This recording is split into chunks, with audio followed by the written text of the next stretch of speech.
October 16, 1979. 3:47 p.m. Denver, Colorado. A sixth grader named Emma Watson left school and began walking home. 11 years old. 5'2". Brown hair, autumn dress, backpack slung across her shoulder. She had made this walk 1,000 times before. Suburban streets lined with oak trees, neighbors watering lawns, the kind of neighborhood where mothers didn't worry. 47 minutes later, she never arrived. Her mother waited by the window. Then she waited by the phone. Then she waited for 45 years. This is not a story about what was lost. This is a story about what was found. But before we go any further, comment down below, what country are you watching from? And please hit that subscribe button. This case is unlike anything you've heard before. Before October 16, 1979, Emma Watson was just a girl. She wasn't a statistic. She wasn't a cold case file gathering dust in a Denver Police Department basement. She was 11 years old, with a crooked smile and an obsession with Nancy Drew mysteries.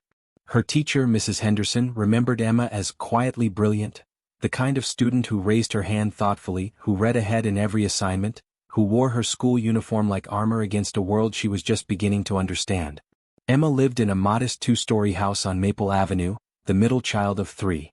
Her father worked in accounting. Her mother, Margaret, was a substitute teacher who loved her children fiercely and worried about them constantly, though not constantly enough to suspect danger on a tree-lined street in broad daylight. Emma's older brother, Michael, was 16 and absorbed in his own teenage world. Her younger sister, Katie, was 8 and idolized everything Emma did. Emma made her lunch every morning, Margaret later recalled to detectives. Peanut butter and jelly on wheat bread. She always cut it diagonal, not straight across. She said it tasted better that way. These are the details that matter. The small rituals. The preferences.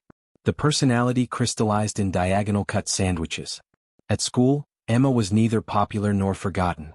She had 2 close friends, Sarah Mitchell and Rebecca Chin.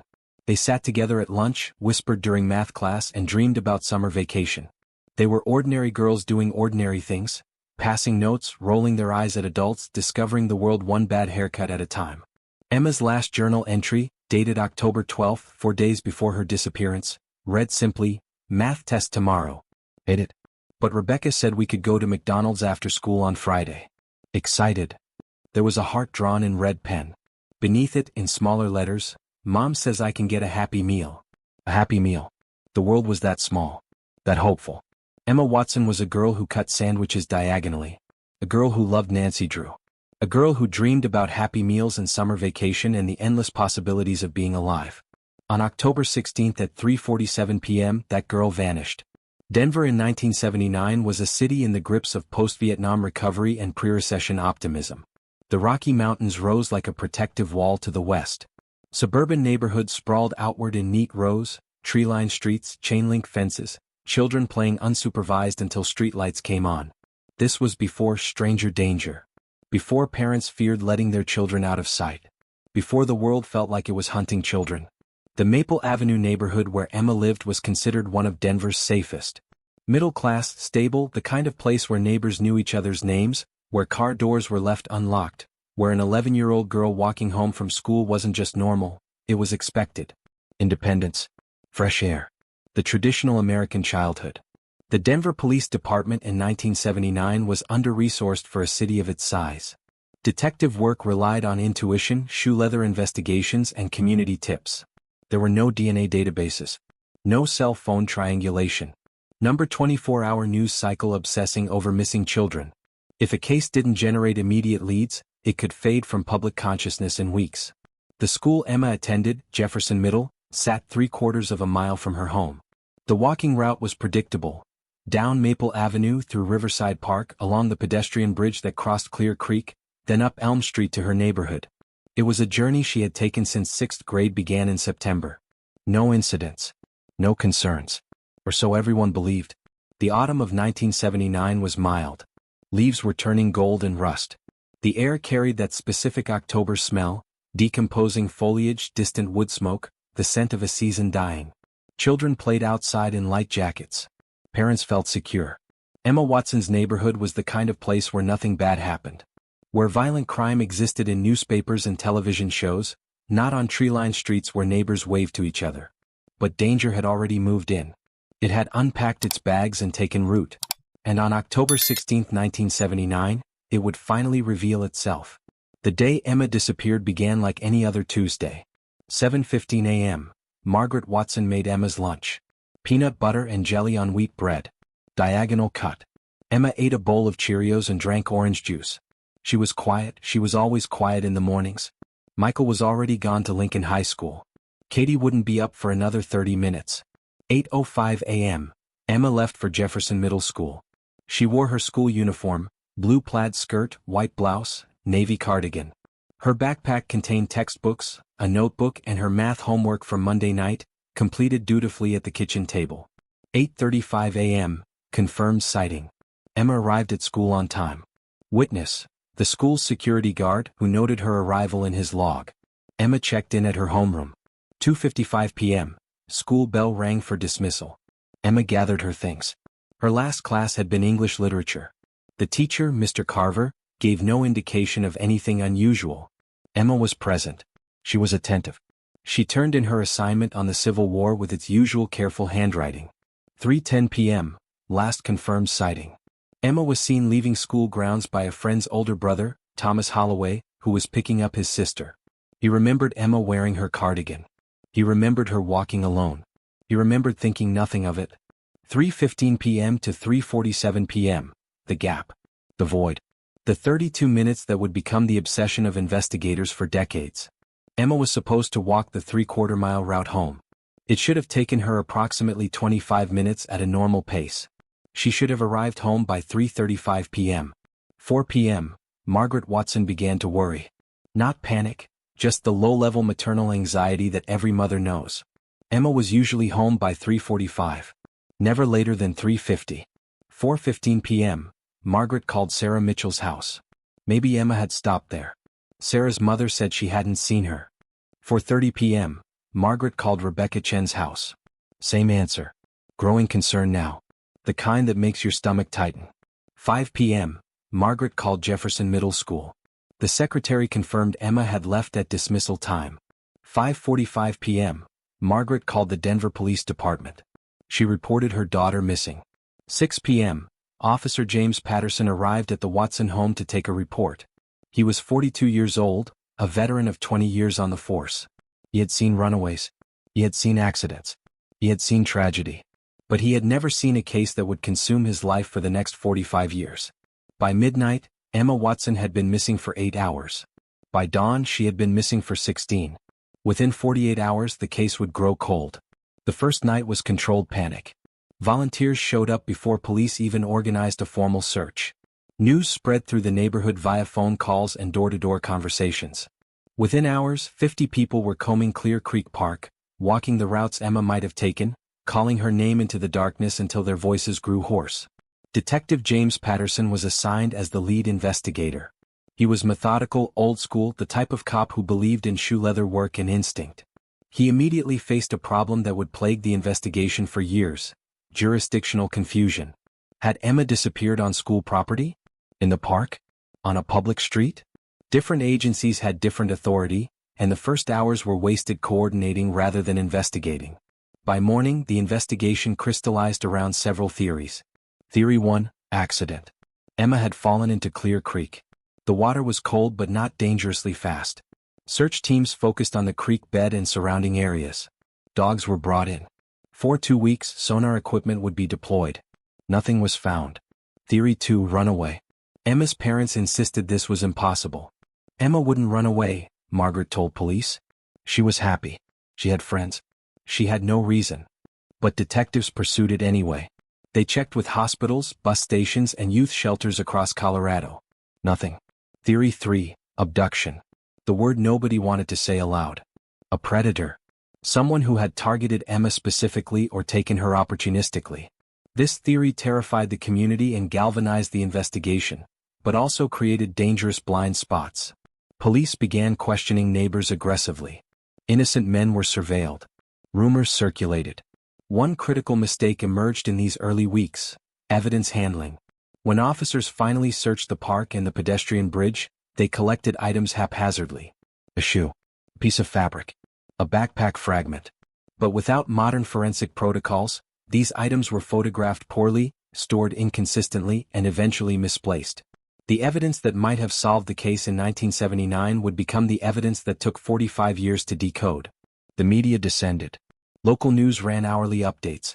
Emma's school photo, the crooked smile, the innocence, was plastered across every television screen in Denver. The community was shocked. Mothers held their children closer. Fathers installed locks on windows. The safe suburb had become dangerous terrain. Detective Patterson worked 70-hour weeks. He interviewed hundreds of people. He pursued dozens of leads, most of which went nowhere. By week 3, the initial frantic energy had begun to stall. By week 6, the story had fallen from the news cycle. By month 2, the investigation had officially stalled. Emma Watson had simply vanished. Tragedy transforms communities. It breaks them open and forces them to confront the fragility of everything they believed was safe. Parents in the Maple Avenue neighborhood changed overnight.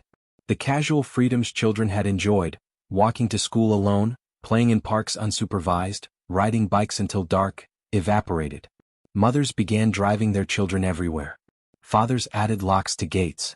Neighborhoods that had felt open and trusting became fortified with suspicion.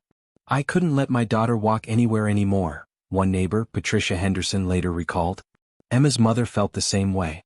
"We'd catch each other's eye at the grocery store, and there was this shared understanding: our world had been invaded. Nothing was safe." But suspicion didn't stop at caution. It festered into accusation. A man 3 houses down from the Watsons, a reclusive bachelor named Robert Hutchins who kept to himself, became the neighborhood's prime suspect. He was quiet. He didn't mow his lawn regularly. He didn't wave at neighbors. The rumor mill decided he must have taken Emma. Parents whispered about him. Children were warned to stay away from his house. Anonymous letters were sent to police. Detective Patterson investigated Hutchins thoroughly. But he had a solid alibi for October 16th. He was at work at a warehouse on the other side of Denver. His co-workers confirmed it. He was cleared. But the damage was done. Robert Hutchins would spend decades as Denver's phantom suspect, the innocent man accused by community paranoia. Similar accusations swirled around other men. A divorced father. A teacher. A delivery driver. The community's fear needed a target, and anyone who seemed even slightly odd became a potential killer. Meanwhile, Emma's own household fractured under the weight of grief. Margaret's marriage to Emma's father, Richard, began to deteriorate. Grief doesn't unite, it divides. They blamed themselves. They blamed each other. They asked the questions that would define the next 45 years. Should we have walked her home? Should we have been more protective? Did we miss a warning sign? Michael, Emma's older brother, withdrew into silence. Katie, her younger sister, developed severe anxiety. She couldn't sleep. She had nightmares. Her sister had simply disappeared and nobody could explain why. The town had gotten a taste of terror. It would never fully recover. Detective James Patterson never solved a case by giving up on it. But Emma Watson's case tested even his legendary persistence. Year after year, Patterson maintained a wall in his home office, a timeline of events, photographs, suspect profiles, and dead-end leads. His wife Helen watched her husband age prematurely, his hair graying, his face deepening with lines. She watched him come home at midnight, sometimes 1 a.m., and return to the precinct before dawn. "I promised Emma's mother I wouldn't stop," Patterson would tell Helen on those late nights when she tried to convince him to close the case file. "Not ever. I promised her." By 1985, Patterson had spent 6 years on Emma's case. Most detectives would have moved on. The resources were needed elsewhere. The leads had dried up. But Patterson couldn't let go. He developed his own theory. Emma had been taken by someone she knew slightly, a neighbor, perhaps, or a family acquaintance. Someone with access to her routine. Someone who left Denver immediately after the crime. Patterson began cross-referencing missing persons reports from other states. Had anyone matching Emma's description been found? Had any child abductions in Wyoming, Utah, or Nebraska occurred around October 1979 by perpetrators with Colorado connections? Nothing concrete emerged. But Patterson's instinct, that gnawing detective's intuition, told him Emma was alive somewhere. Not dead in a forest. Not disposed of in a ravine. Alive, hidden, trapped. By 1990, Patterson was the only detective still actively investigating the case. He'd been reassigned to Cold Cases Division, a way to marginalize his obsession while giving him official permission to pursue it. His colleagues were sympathetic but skeptical. Patterson's never going to let that one go, they'd say not unkindly. It's destroyed him. By 2000, Patterson had spent 21 years on Emma Watson's disappearance. He'd interviewed over 300 people. He'd pursued hundreds of leads. He'd aged 2 decades in one man's face. His marriage had survived, barely, through Helen's patience. His health was deteriorating, high blood pressure, stress-induced ulcers, insomnia that no medication could touch. Yet he kept working, kept interviewing, kept pursuing. Emma Watson's case wasn't just a professional responsibility for Patterson. It had become his life's meaning. It was the case that defined his career, his marriage, his identity as a detective. Without it, he wasn't sure who he was. The 1980s became the 1990s. The 1990s became the 2000s. Decades passed. Margaret Watson watched her daughter age in her imagination. Emma would be 15 now. Emma would be 25. Emma would be graduating college. Emma would be falling in love. But Emma wasn't doing any of those things. Or was she? Nobody knew. The not knowing was its own kind of torture. Birthdays passed with ceremonies of grief. October 16th became a day of ritual remembrance. Margaret would light a candle. Michael would call from wherever his life had taken him. Katie would visit her mother's house with her own children, Emma's nieces and nephews, and they would sit together in a small room filled with photographs of a girl frozen in eternal youth. The detective work continued, but at a glacial pace. Police budgets were cut. Priorities shifted. Other cases, murders that had clear suspects, crimes with physical evidence, took precedence over a disappearance from 1979 that had gone cold decades earlier. Yet technology was changing the world. In the 1990s, DNA science emerged as a revolutionary tool. Databases were created. Cold cases that had been physically unsolvable became theoretically solvable. But Emma's case had a problem. There was no body. There was no clear physical evidence. DNA technology couldn't help if there was nothing to test. Other disappearances from the same era were solved. Advances in digital forensics, genealogy databases, and investigative techniques created breakthroughs.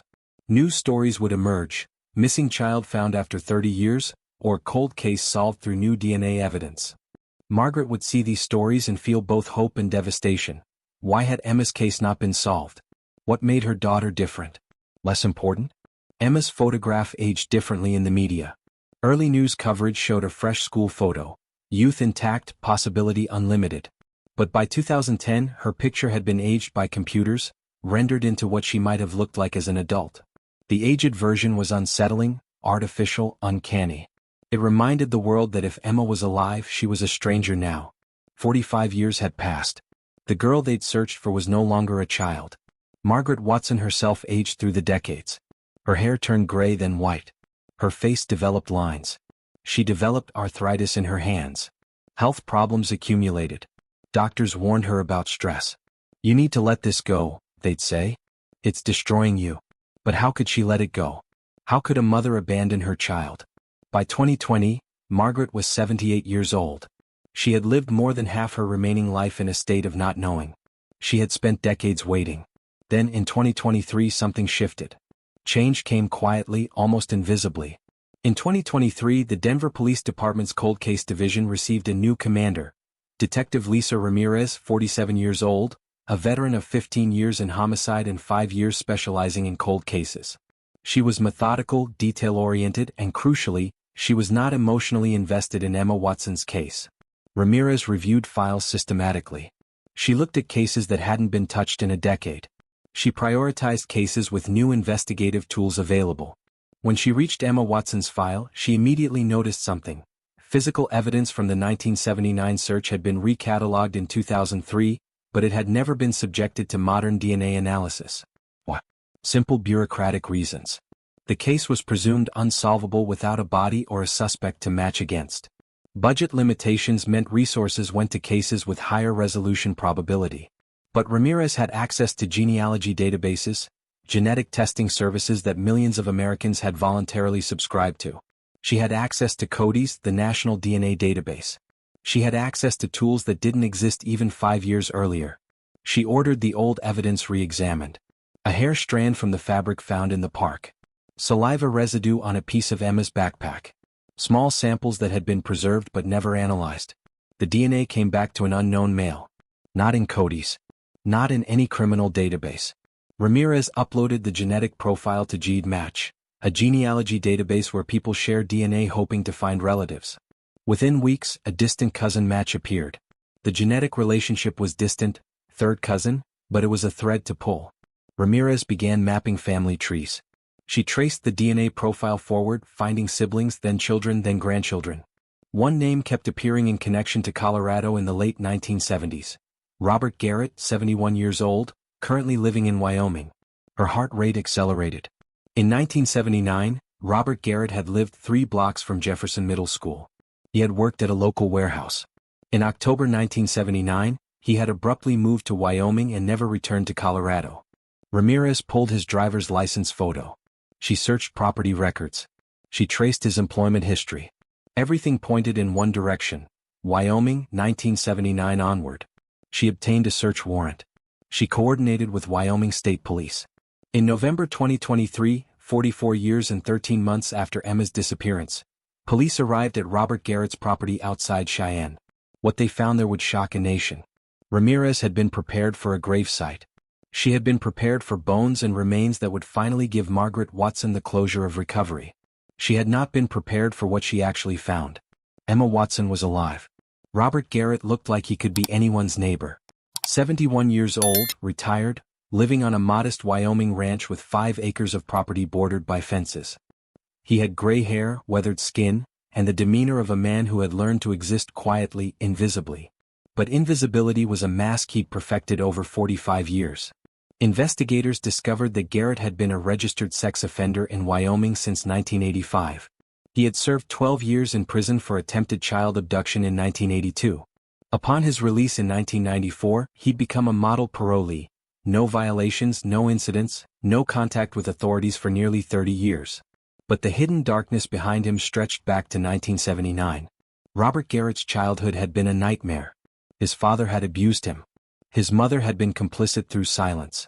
He'd been placed in juvenile detention at age 14 for attempted assault on a younger child. The pattern had been established early: predatory impulse, lack of empathy, willingness to use violence. In 1979, at 23 years old, Garrett worked at a warehouse and lived near Emma's school. He had no permanent relationships. He had no friends. He had developed an obsessive pattern of watching children, particularly girls aged 9 to 12. He had been questioned once by police in 1978 for loitering near a school, but released due to insufficient evidence. On October 16, 1979, Garrett had positioned himself on Emma's walking route. He knew her schedule. He had watched her walk this path before. She was small, vulnerable, alone. When investigators examined his Wyoming property, they found the house where he'd kept Emma. It was a ramshackle structure behind the main residence, a kind of bunker, half underground, partially hidden by trees and overgrown vegetation. The interior was sparse but deliberate: a cot, a toilet, a sink, and shelves containing food, water, and medications. There were photographs, hundreds of them. Some of Emma as a young girl, others of Emma as a teenager, young woman, adult. The photographs documented her entire captivity. They documented her aging.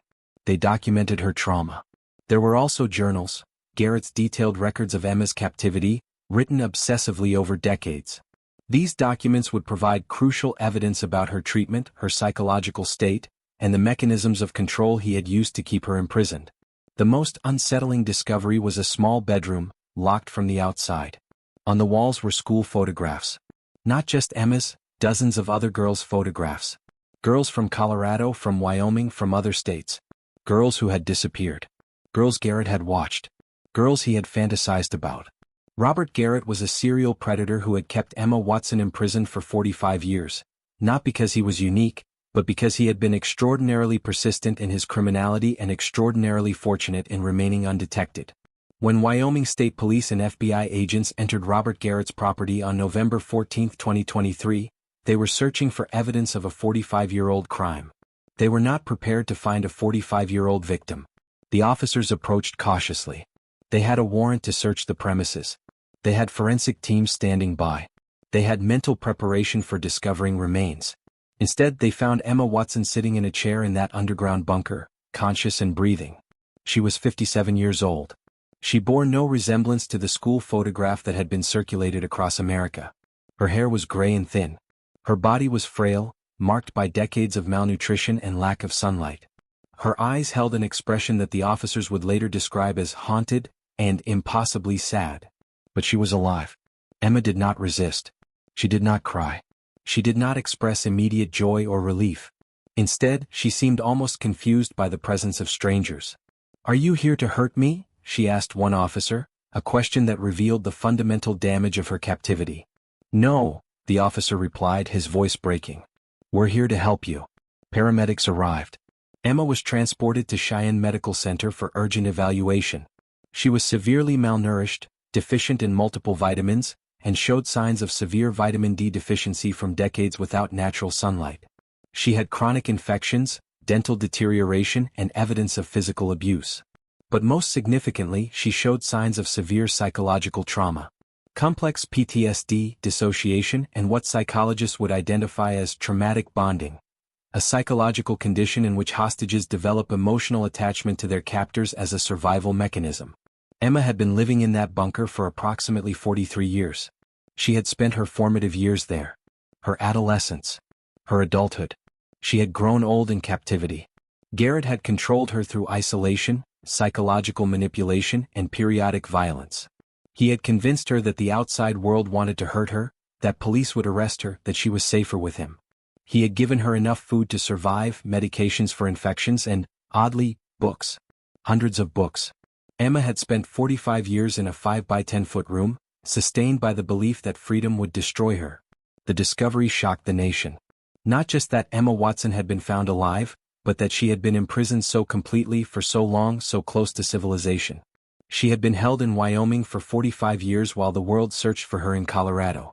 Robert Garrett was arrested on site and taken into custody without resistance. He was silent for the first 6 hours.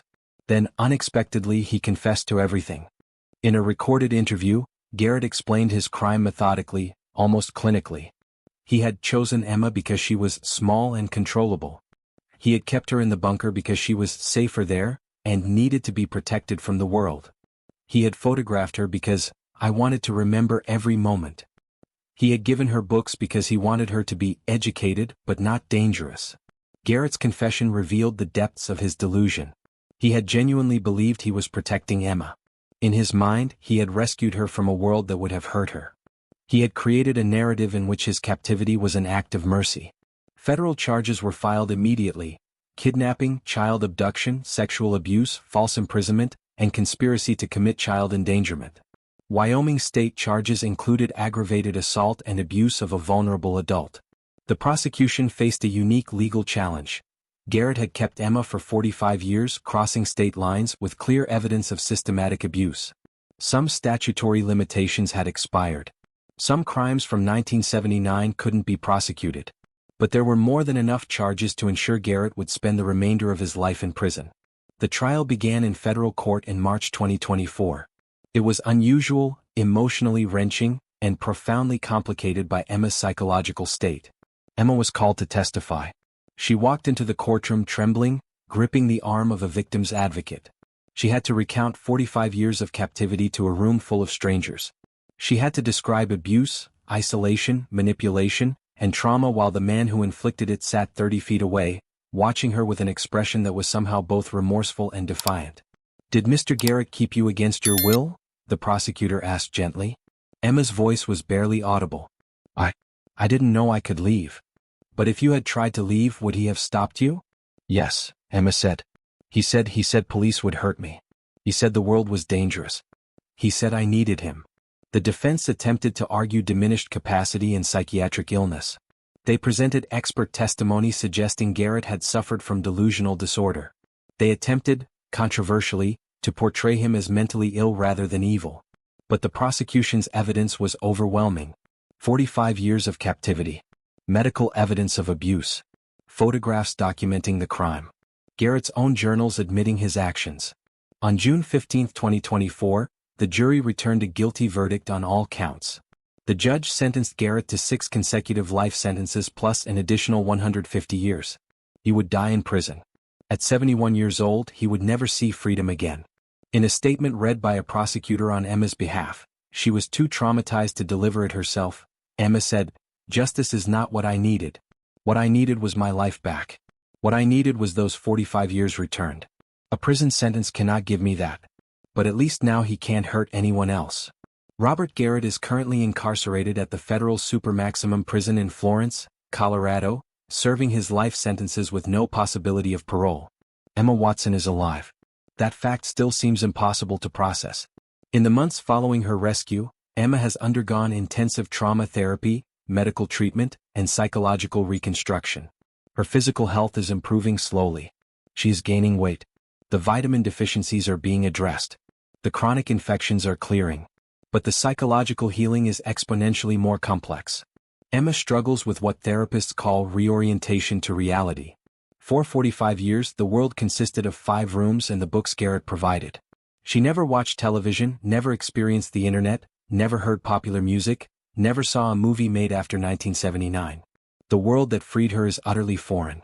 Everything is too bright, Emma told her therapist in a recorded session with permission. The sun hurts my eyes. There are too many people.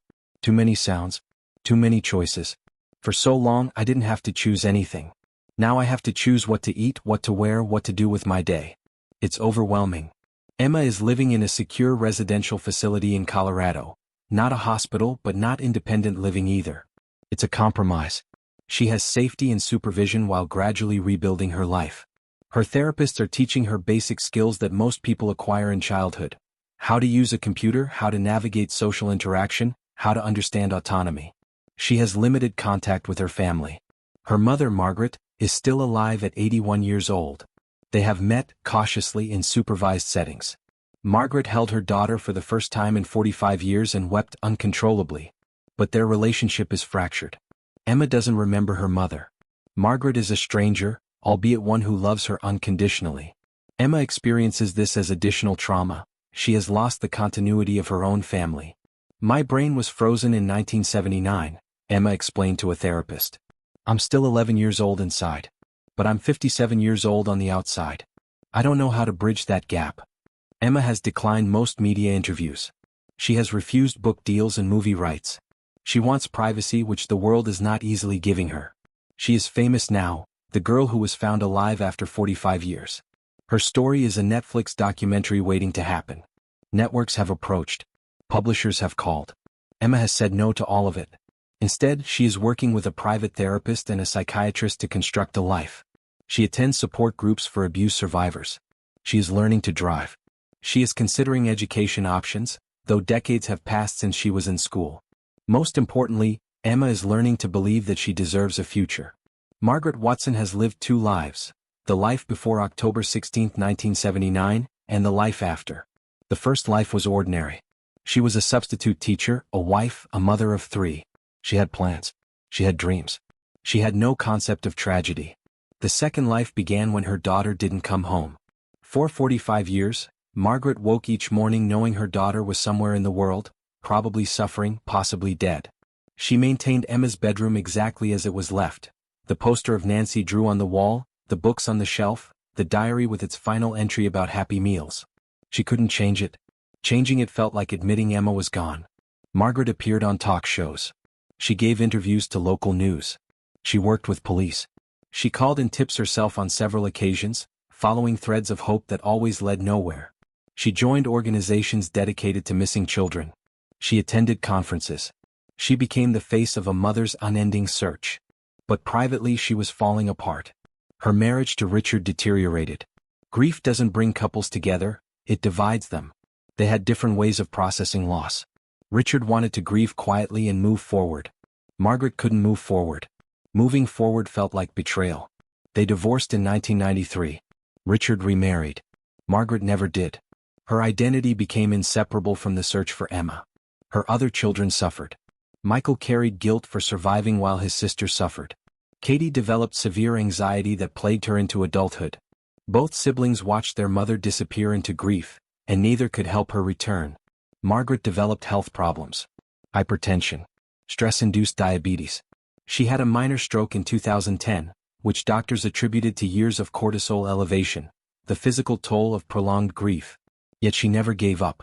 Not once in 45 years. When Detective Ramirez called her on November 14, 2023, Margaret was 79 years old and in declining health. The detective's words, We found Emma. She's alive. Short-circuited Margaret's ability to process reality. You're mistaken, Margaret said. That's impossible. But it wasn't impossible. It was real. Margaret flew to Wyoming immediately. In a supervised hospital meeting, she saw her daughter, a 57-year-old woman who looked like a stranger wearing her daughter's trauma. She reached out. Emma flinched. "I'm your mother," Margaret whispered. "I'm Margaret." Emma stared at her with eyes that held no recognition. I don't remember you." That moment broke Margaret in a way that 45 years of searching had not. She had her daughter back. But she had lost her child forever. Today Margaret and Emma are working on rebuilding something. Not the mother-daughter relationship they once had, but perhaps a new relationship built on cautious trust and mutual healing. Margaret has learned that rescue is not the same as recovery, and that getting your daughter back is not the same as having her truly return.